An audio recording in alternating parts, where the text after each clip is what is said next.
On today's Edge of Wonder, we're going deep dig into 5G.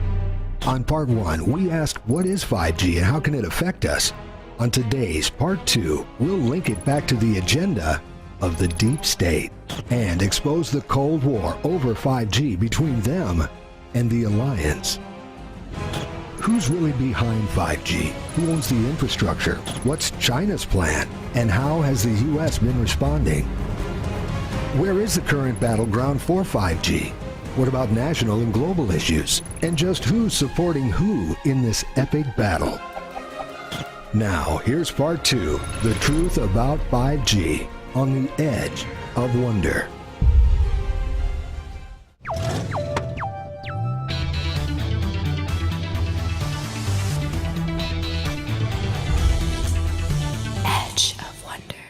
Welcome back to the future. I'm your host, Ben. I'm Marty. And I'm Rob. And we have to say, this is the 5G episode you've been waiting for. Right. That's because in the second part of our 5G series, we'll link it back to the deep state's agenda and expose the Cold War over 5G between the Alliance and the deep state. And if you missed part 1 of the series, make sure to go back and see it. We talk about the kinds of weird things that might happen to Ben if they actually implement it. You know, like he might mutate, but not the cool X-Men kind of mutation, the Chernobyl kind. What are you talking about? Everyone knows that would be the cool X-Men kind of mutation.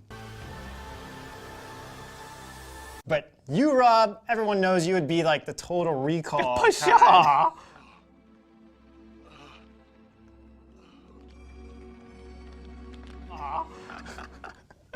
In the last episode, we covered what 5G was, its capabilities, and how it unlocks 100 times download and upload speeds, the Internet of Things, and self-driving cars. We also showed you guys proof that electromagnetic frequencies, EMFs, harm animals, humans, and the environment. Companies can learn all about you more comprehensively and influence you using 5G. If that didn't work, 5G tech can also just straight up control your behavior via elves, and not elves. ELFs, ELFs, and the scariest part, crazy plasma technology powered by 5G. Maybe it can be weaponized. I mean, who knows? With that context in mind for this episode, we know why so many countries and companies are scrambling to develop 5G first in order to keep the world free or under tight lock and key. So who owns the infrastructure for 5G? Like with most things, if you want to find out the truth, you have to follow one of two things, either the people involved or follow the money. Exactly. Let's follow the money for a bit. Now, who's got the funds to rapidly develop 5G infrastructure and R&D? Now, hang with us for a moment and kind of listen closely. The major players in 5G for networking equipment are Sweden's Ericsson, Finland's Nokia, China's Huawei, and ZTE. In smartphone communication chip manufacturing, there's Qualcomm, MediaTek, Samsung, and Huawei. This leads us to the elephant in the room, Huawei. It's so deeply connected to 5G, but we'll break it down for you. What is China's 5G plan? Why is China so heavily invested in 5G? What's their plan? Going back to China's huge plan to own 5G, they announced plans to invest $224 billion in 5G by 2025 to accomplish their plans, according to China Daily. Why should we listen to China Daily? Well, you shouldn't. They're a mouthpiece for the CCP. But if they're reporting on this, it's usually to make the CCP look grandiose. So this information is probably accurate. If there's a conversation around 5G, you can bet Huawei will be a part of it. Why does China want to dominate 5G so much? Well, like most of Communist China's agendas, 5G is also about control and surveillance. You have to remember, China wants to replace America as the leader in global economy and pretty much global everything. Going back to our road analogy, data in one form of high-frequency waves moves through the 5G network like cars on a road. But guess what? China wants to own all the roads, digitally and physically. Yeah, just look up China's Belt and Road Initiative. Originally, it comprised of two plans, the Overland Silk Road Economic Belt and the Maritime Silk Road. These plans would allow China to build vast network of railways, energy pipelines, highways, and steam-line border crossings, reaching west through the mountains, former Soviet republics, and southward to Pakistan, India, and the rest of Southeast Asia. The Belt and Road Initiative would expand to the international use of Chinese currency, the renminbi, while the infrastructure would deepen Chinese influence through trade and policies. Think about it. the more they can get other countries to adopt their currency, comply with their national intelligence, the less control a country would have over itself. They might be flying their own flag, but they might as well be Chinese, since they would be using Chinese roads, Chinese currency, and following Chinese laws. You can see the piece by the Council of Foreign Relations endorsing that initiative. And if you've seen our Deep State series, you know how the Council of Foreign Relations is related to the deep state. Dudes, go watch that series. But if Huawei is a private company, why does the United States still associate Huawei with Communist China? Li Junglian for the New York Times writes, the United States government sees the company as an arm of the authoritarian Chinese state, beholden to the interests of the Chinese Communist Party, CCP. And they'd be right to think that. Why? It's due in part to China's 2017 National Intelligence Law, which roughly translates to all organizations and citizens shall support, assist, and cooperate with the national intelligence efforts according to the law. It's a communist regime, everyone.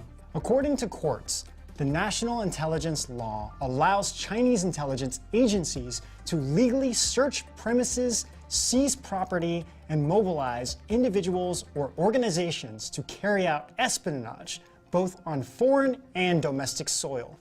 I mean, legally? So it's clearer to us now. China wants to exert influence over other countries by first rolling out 5G technology to a select group of countries, enabling surveillance and influence. And second, building a vast network of railways, energy, pipelines, highways, steam line border crossings, to Pakistan, India, and the rest of Southeast Asia to control resources directly or through trade. So what is America's plan?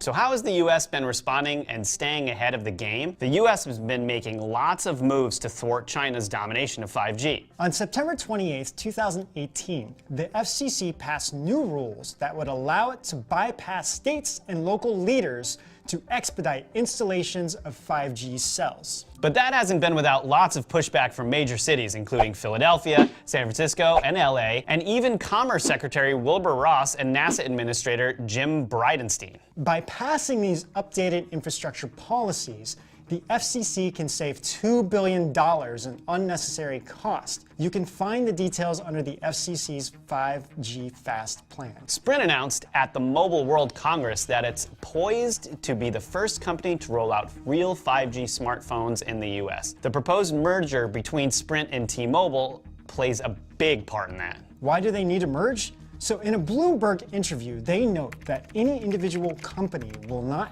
have enough spectrum assets necessary to enable 5G to work, but collectively, they might have enough. On top of that, they'll have access to more money to fund the development together. So the Sprint-T-Mobile merger also propels America to the forefront of 5G and solidifies our leadership in technology. In March 2019, Trump blocked Broadcom's hostile takeover bid for Qualcomm because they potentially pose a national security threat. On February 21st, 2019, Trump tweeted that he wanted 5G and even 6G technology in the United States as soon as possible. Certain folks following the QAnon movement have decoded the meaning of the tweet to mean that the Trump administration is rolling out a new, safer version of 5G. So for those of you that have been confused on why Trump has been so strongly advocating this, it's because they figured out how to roll it out while reversing the deep state's 16 plan year to destroy America. The deep state hoped to implement a dangerous and weaponized version of 5G that would harm people and jeopardize our freedom, peace, and way of life. The huge military spending bill is not only quietly funding the construction of the physical wall on the southern border, but also safe 5G infrastructure for America. If the US can develop a safe version of 5G, I mean, that's awesome news, right? We know a lot of you guys have asked us about how you can protect yourself and your family from 5G. That news should reassure everyone on most of the harmful effects of 5G that we discussed in the previous episode.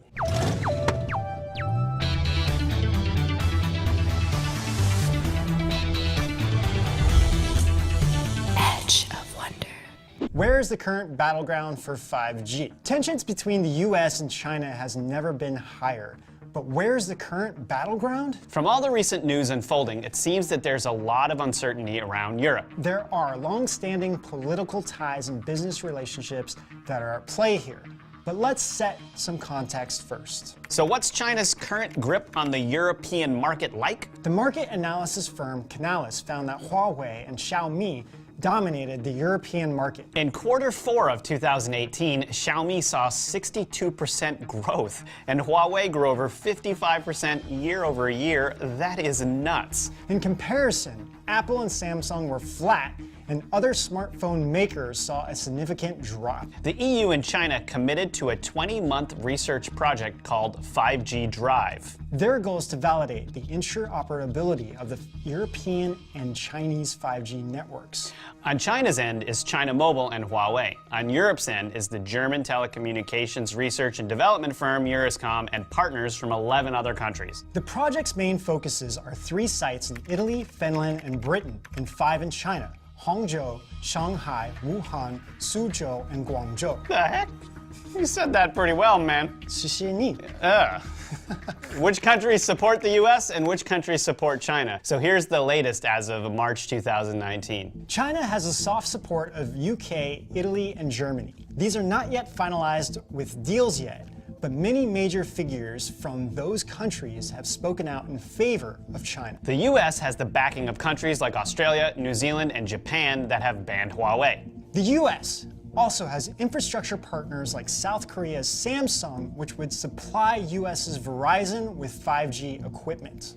And Samsung, Ericsson, and Nokia, which would supply 5G networking hardware to AT&T. UK's Vodafone CEO seems to be in cahoots with Huawei and spoke out in defense of Huawei during the Mobile Web Congress. He said that excluding Huawei from Europe's 5G networks could be hugely disruptive to national infrastructure and consumers. If he were more concerned about his consumers' privacy instead of wetting China's beak, he might consider working with Finland's Nokia or Sweden's Ericsson instead of China's Huawei. Next, Italy has ignored US's warning and sided with Huawei. I don't see Huawei as an issue. For me, it's just one of 25 names of equipment manufacturers that you can choose from, with different prices and different quality, says Michel Garashi, Under Secretary of the Ministry of Economic Development. It's interesting to note that he was a professor of finance who spent a decade in Shanghai. I mean, that doesn't smell like a coincidence.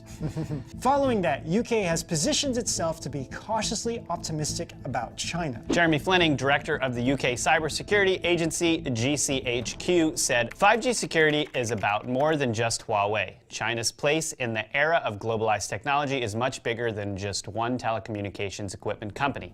So what's the latest development between Europe and China? According to South China Morning Post, in January of 2019, the EU expressed concerns that the Chinese intelligence could include backdoors into Huawei's equipment and spy or sabotage overseas targets. Tim Rulig, an analyst of EU-China relations at the Swedish Institute of International Affairs, said the world might end up with a divided tech world, one Chinese-run and another non-Chinese-run. He continues, at this moment, both US and China perceive the conflict over 5G infrastructure as a matter of geopolitics. It's really a matter of national security because we've already established that China's 2017 national intelligence law contains some very dicey language. It forces people to comply with China's Ministry of State security in any way possible. So although Huawei has enjoyed success in China and Europe, they've been experiencing political pushback since Australia and Japan followed the US's lead in blocking Huawei from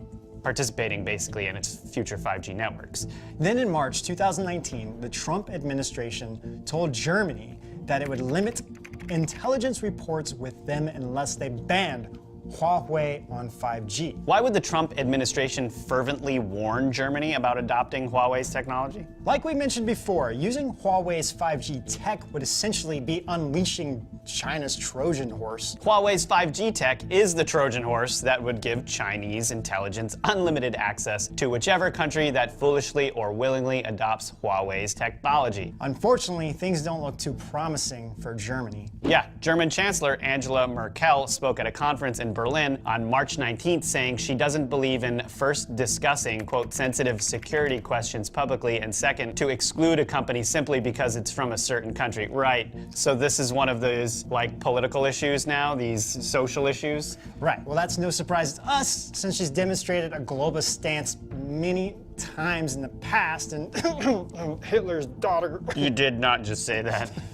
I heard that. Losing UK, Italy, and now Germany to China isn't great news, but it was expected considering Europe's dependence on Huawei and ZTE's mobile technology. We do have confidence that the alliance has a long-term plan to protect as many innocent people in Europe as possible from harm. Okay, before we wrap up, please go check out our platform at edgeofwonder.tv. Edgeofwonder.tv is the platform where we'll be hosting all of our videos, including the exclusives that we can't post here on YouTube. We'll post episodes early when we can, so subscribers can get early access. We'll also be putting up our personal channels on there and presentations that we make that you just can't get anywhere else. Also, guys, we'll be doing weekly live streams covering sensitive topics and just hanging out with you all more. We're building all of that infrastructure now. So if you can, come and support your favorite truthers so we can keep producing more of this content. Subscriptions are $9.99 a month, and you can get 10% off if you subscribe annually. Not a bad deal. We are working on some new uncensored long-form content featuring some of your favorite guests every month. That's right. So if you want to support us and see more exclusive content, please subscribe at edgeofwonder.tv.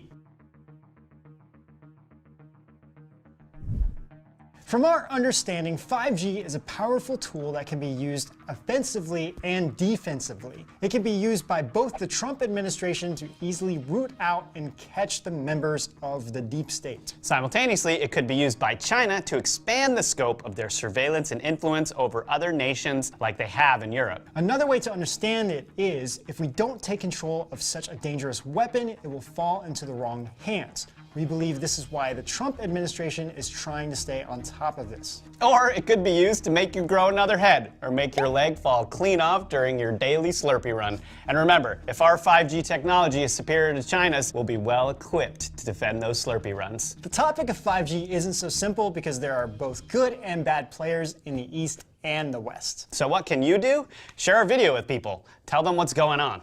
And trust the overall plan from the good guys. But don't forget to hit like and subscribe. If you have 5G news that we didn't cover, please comment below and let us know. Yeah, stay vigilant with that, and we'll see you out on the edge. On the edge. On the edge. On the edge. On the edge. On the edge. On the edge. On the edge. And for future reference, we'll refer to deep state as steep date. Properly spoonerized, it should not trigger YouTube algorithms until they really get smart. Now, if the big alphabet company at the top that owns Google and D-Wave would just take some of that AI intelligence and put it over here in our speech recognition, we get some stuff. No, but that's cool because they'll keep the AI over there, and we'll spoonerize, and we'll talk about everything right in front of their face, and they'll have no cluck and foo about tut we're walking about because everything's bass-ackward. Huh? Steep date? Deep state? Darn it, I said it again. Thank